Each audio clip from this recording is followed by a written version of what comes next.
John Carter was the founder and CEO of Haven Bites, a popular restaurant chain known for its warm ambiance and affordable meals. Despite his success, John was a humble man who believed in hard work and respect for everyone. He had grown up in poverty and never forgot the struggles of those trying to make ends meet. That's why, despite his busy schedule, John often visited his restaurants undercover. It wasn't just about checking on the service or the food, it was about understanding the experiences of his customers and employees. On a chilly Friday evening, John decided to visit one of his restaurants on the outskirts of the city. Dressed in a simple hoodie and jeans, he looked like any other customer. No one recognized him as the multi-millionaire CEO whose vision had turned a small eatery into a national success. The restaurant was bustling with activity. Families were laughing, couples were enjoying quiet meals, and the staff moved swiftly between tables. John stood in line, observing the surroundings. He smiled as he saw how warmly his employees greeted customers. This is what he had always wanted, a place where people felt welcomed and cared for. As he waited to order, John's attention was drawn to a conversation happening behind him. Two boys, no older than 12, were whispering to each other. They were dressed in worn-out clothes, and their faces looked pale, as if they hadn't eaten in days. "Do you think we have enough for one burger?" one of the boys asked nervously. His name was Liam. The other boy, his younger brother Noah, held out a handful of coins. "I don't know, maybe we can share." John's heart sank as he listened. He had been that boy once, hungry, embarrassed, and unsure of where his next meal would come from. He turned slightly, pretending not to notice them directly, but their words stayed with him. When John reached the counter, he placed his order. As he waited for his food, he discreetly watched the boys. They had finally reached the counter and were nervously counting their coins. "Can we get one cheeseburger, please?" Liam asked the cashier. The cashier, a young woman named Sarah, hesitated. She glanced at the coins and then at the boys. "That's not enough," she said gently. "I'm sorry." Noah's face fell, and he tugged at Liam's sleeve. "Let's go. We can come back another day." But before they could leave, John stepped in. He approached the counter and smiled at Sarah. "Add 2 meals to my order, please. Make sure they get everything they want." Liam looked up at him in shock.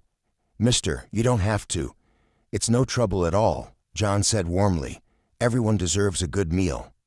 The boys hesitated but eventually nodded, their eyes wide with gratitude.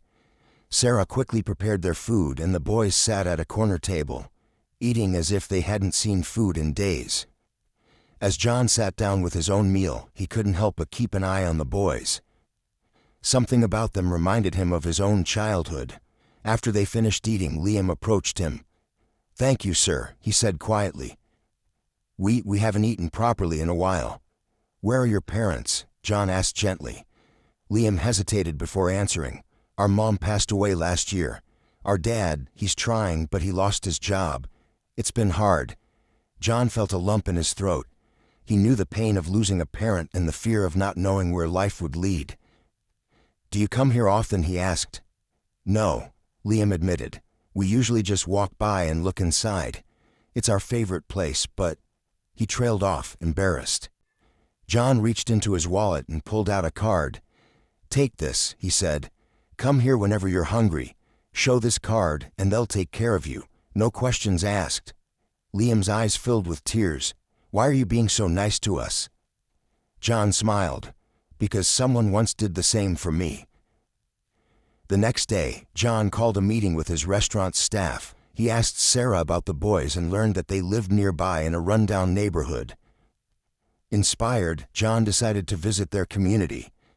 What he saw broke his heart: families struggling to get by, children playing in the streets with torn shoes, and adults desperately looking for work. John decided to take action. He announced a new initiative, Haven Cares, a program designed to provide free meals to underprivileged families and job opportunities to those in need. But he didn't stop there. John personally visited Liam and Noah's father, offering him a job at the restaurant. A week later, the restaurant held a special event to launch the program. The The community was invited, and everyone was treated to a free meal. John stood on the stage, addressing the crowd. "This restaurant isn't just a business," he said. "It's a place where people should feel safe, cared for, and valued.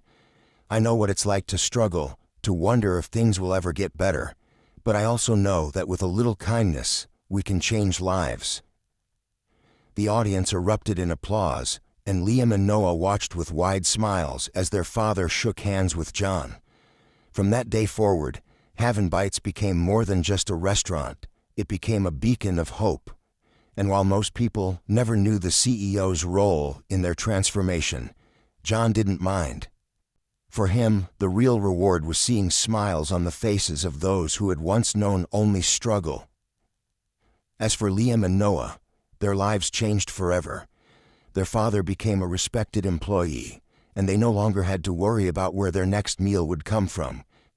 Whenever they visited the restaurant, they always made sure to thank the kind man who had given them a chance. And John? He continued his undercover visits, always looking for the next opportunity to make a difference. That's the story, friends. I hope you enjoyed it. It was a pleasure sharing it with you all. Don't forget to comment below and let me know where you're watching from. It's always fun to see the global reach of these stories. And if you haven't already, please hit that subscribe button for more amazing stories, tips, and tricks. Thank you for watching, and I'll see you in the next one. Bye.